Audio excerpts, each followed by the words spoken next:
What is going on, my reefing fam? March here. This is Fragbox TV. What's up, Mr. Diggs? This sign is gonna go up there. This tank is gonna come down.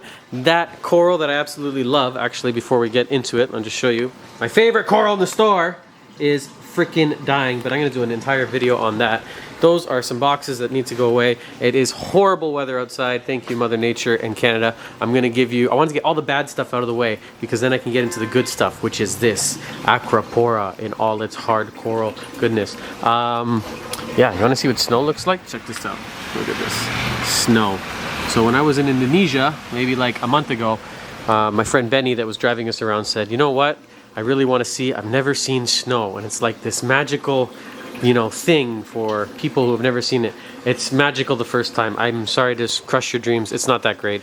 I think instead of selling corals, I'm going to figure out how to bottle snow and ship it around the world so you can like open it and like it'll be like this firework of snow and you can enjoy the magic. Okay, we're getting sidetracked. Let's talk about acros.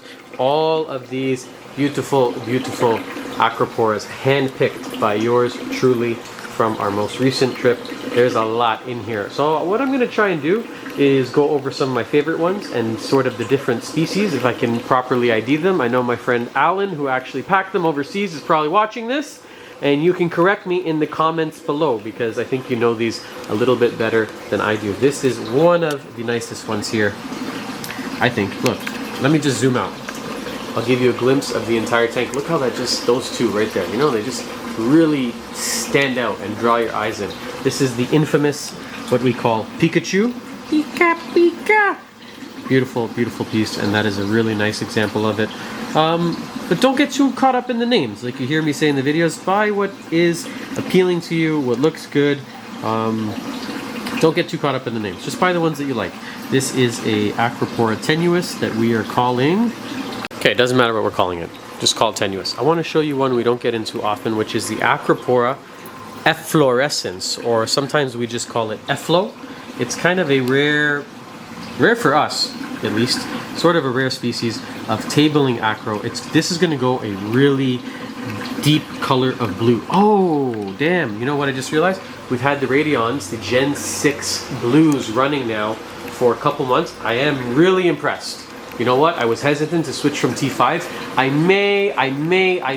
don't know yet. I may add some T5s on the outside as a hybrid or aqualumination. If you're watching, I would not say no to a pair of AI blades. I'm really impressed with those. These ones, these larger colonies we've had from months and months. This is from Australia, but look how nicely the strawberry shortcake is colored up under the Radions. This is a color I thought was only possible under T5, but I have been proven wrong. Look at this. I thought this was a shortcake, but it's not. I don't know what this is. Shortcake does not finish purple on the tips like that, so that's really cool. And then my favorite acro in the entire store right now, what we're calling the masterpiece. This thing is orange. So a true orange like this, orange with blue tips, yellow polyps, and a little bit of purple. You do not see acro like that every day. Okay. That was another good sidetrack. I think I have one more Efflo on this order. It's this one. So sometimes it comes in blue. And I think this is also an Efflo in the green variety. Having a couple issues here with my Neptune wave pump.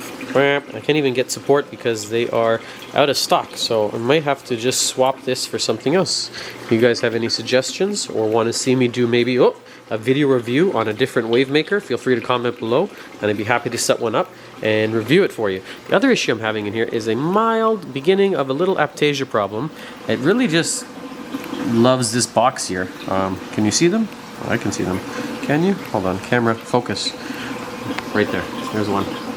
See that little anemone? Anyways, I've added a filefish, so hopefully he's going to help keep it under control. What else can we look at? Check out this over here. This is the Velida. Well, we normally call it the bonsai. Bonsai Velida. This has been in the hobby for a very, very long time. And this is going to go a really deep purple. Why do I keep saying this is going to go?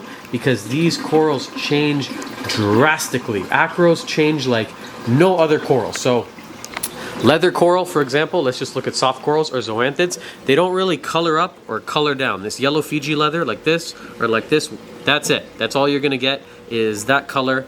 And they're great and I love them, but they don't change based on water parameters. So like acros, SPS, when you have high nutrients or dirty water or high phosphates or not enough light, they brown out. And then the opposite is true. If the water is too clean, or your lights are too strong, or there's something in the water stressing them out, they can bleach. You don't really see that with soft corals. You do to some extent with LPS, can color up, color down. That's a term that you'll hear often in the hobby. If you're new to the channel and new to the hobby, hi, welcome. I hope I can teach you something today. Zoanthids, same thing. I'm talking about zoas and leathers, but we're supposed to be talking about hard corals. I just want to get that out of the way, what it means when I say this is going to be, or this is going to change. So like if we're looking at a tortusa like this doesn't change. It comes in looking purple, and it's always going to be this beautiful deep shade of purple. That's the Acropora tortusa. Oh, this one is really nice. Now, I'm stuck. I think it is a granulosa. Maybe someone can comment. It's kind of hard to tell when they're smaller like this. You really need to see a colony to distinguish if it's... There's two that I get stuck on. Granulosa and Loripis. Maybe I can show you a photo. Yeah, even here, kind of hard to tell. It's too close. I want to see. Yeah, a little better. It's hard. It's hard to ID acro. I think it's probably harder to ID these than any other coral, to correctly ID what you're looking at. Like this one here, I'm not 100% sure. Maybe a horita. I can tell millies apart because they're probably the most distinguishable. Like I'm confident, I would bet my life that that is a millipora, and that's it. It can't be anything else. A milli is a milli is a milli. Tenuous, almost the same. Sometimes millies might get confused with hyacinthus. If you're getting lost in with the funky words I'm learning, I'm sorry, I'm saying I'm still trying to learn all the different species of acro. I want to be like an acro snob, and one day someone goes, oh, that's an Acropora tenuous, and I go, no, wrong, look at the coralites. It's a rainbow Acropora tenuous. Whoa. It's a little bit harder actually to record with these, with the radions. Check out this millie here. These are probably, I think, the most popular when it comes to acros. It's really going to be those two, tenuous and millie. I think it's because the color, you just get striking color in both of them, and they are a little bit more forgiving and a little bit easier to keep and a little bit faster growing than some of the other species out there. There's some that I just have no luck growing. Ensenada is going to be one of them. I'll show you on this side here. Sorry if I keep bouncing back and forth. This is I think it's an Ensenada. Acropora enchilada, not an enchilada, Ensenada. This is not the easiest one to keep, not the easiest one to grow. Not that any of them are really easy to grow. Hard coral, usually hard to keep. Something that really blew my mind, I've said it twice in the other videos, I'm going to say it one more time. I always thought that acros are slow growing. What are you doing, fish? What is up with you? Oh, he's got something on his head. Damn it, you're sidetracking me. Come here, guys, let's see this little idea. Ah! See right on the top fin? Can you see on his, is that the dorsal? It's dorsal top. Damn it. That doesn't look good. Okay, what I was saying, ADHD, was that I always thought that acros grow slowly, which they do for me and most reefers in captivity.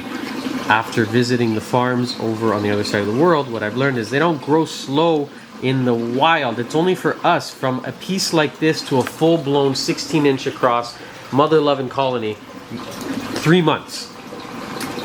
In order to get something like that in captivity, you're talking 3 years.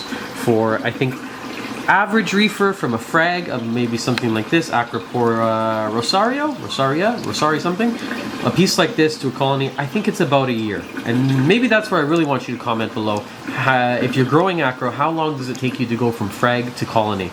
I can assure you it's nowhere near what they're growing like at the speed of the ocean.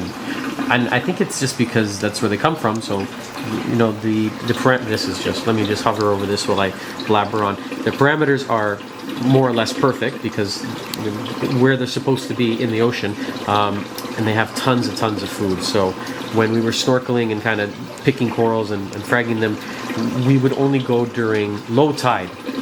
So there's just a tremendous, I mean, billions of gallons of waters moving in and out of this bay every single day, and that is essentially, the way I'm thinking about it, is like a water change. Everything's getting swept out and then getting swept back in. So they have unlimited food. All these little polyps, all these little hairs, those are more or less mouths that will uptake nutrients, and then nothing is in limiting supply. So over here on this tank where I'm not really successfully growing acro, I'm constantly dosing potassium and iodine and trace elements to try to get them to grow faster and look better. Please disregard the glass. I am getting some growth out of these. So that's the rainbow loom, the Miyagi tort, and the purple mica. I don't know why they call it mica. Anyone know? It's too many questions. We're gonna have too many comments. But this purple stylo, I've got my calcium in check, and I'm finally, after a year, starting to see growth. Just in time to tear down this whole tank and start anew. And I will talk to you about that in another video. You're gonna have to, oh hello. You're gonna have to watch. This finally opened up. I was waiting for this Connie. This one opened up, and then this one over here got stung right in the mouth. You see that little spot? He got too close to that chalice, and then he got messed up. Okay, let's go back over to the acro. I just uploaded a ton as well to the website. So all the acro that you're seeing there, dun da da da. Look at that. Clever marketing. Good job, March. Pat on the back. The video lines up with the site. Almost every single acro that I just showed you over there, you can buy on the site on our WYSIWYG section right there. Almost every single one. I'm working through them. A lot of them we're actually offering as colonies. So if you see on the site, it says S17. If you want that entire piece, you can have it. I will ship it to you right to your door for the price of, I think it's $100 US or 150 Canadian. I don't know off the top of my head. Relatively inexpensive. This is probably the nicest of the tenuous, this massive one. It broke during shipping, so if you put the pieces of the puzzle back together, that one right there fits nicely right in there. We have some cool Acropora or Stylophora. I always get confused. No, Acropora. Stylophora. No, this is Acropora. I'm gonna say it's Acropora. Don't know what this one is, but I only picked out one, and I really like it. I've got it in the past, and it's gonna get some wicked color. These urchins are knocking the shit of everything over. And I'll kind of just glance over some of the other really nice pieces here in case maybe you see something in the video that's not yet on the site and you say, hey March, I want a frag of that. Whoa. Or maybe a frag of this. Or this.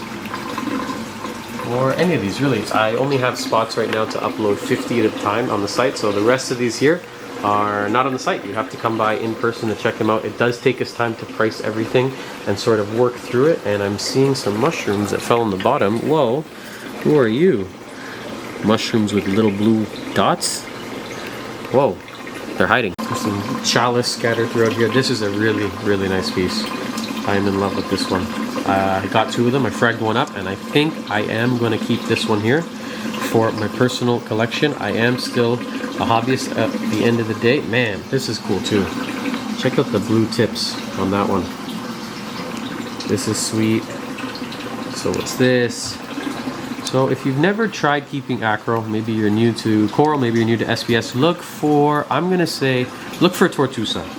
T-O-R-T-U-S-A. Tortusa. Or short form, we say tort. I guess you could try Millie too, but I find tort is just really forgiving. Oh, or the Bali Slimer. That's another another easy one that we often recommend that is forgiving. I have a cool video of when I was snorkeling over there, grabbing a massive colony and kind of showing off the film that builds on your finger. That's these green ones here that grow like big green tree sticks out into open water. Those are really easy. If you come by the shop, I'll see if I can snap you off a piece, or there might be some available on the website. If you want to know why I'm taking this tank down, you just got to tune into the next episode. I've started working on the videos from Asia.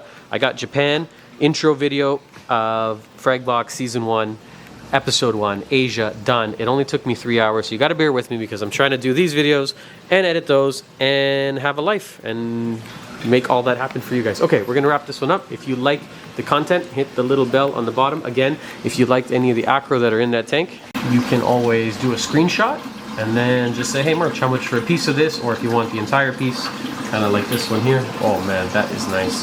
So is this, yeah, just shoot me a screenshot and let me know. I just did a video on the LPS. A lot of it has sold. A lot of it has, like the real cherry pieces, the fire ones have gone to their forever homes. Stuff like this, oh my God. Bonnie, you snagged the nicest Cynaria out of them all. So nice. She's going to Bonnie, Bonnie, Bonnie, Bonnie, Bonnie, Bonnie, Bonnie, Bonnie, Personal. I think I'm gonna keep it. I think I'm gonna keep it and try and grow it and see if I can't frag it. The torches shipped like shit.